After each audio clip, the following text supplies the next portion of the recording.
Салам алейкум, достор. Окей, декоративная штукатурка. Эффект Зара. Экинчи этап.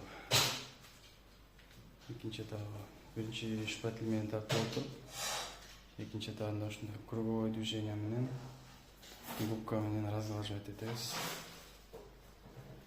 Үчүнчү этабында бир аз үстүнөн шлифовать этип туруп, анан төртүнчү этабында уже лак беребиз. Ушундай тыгыз зона болду бизде.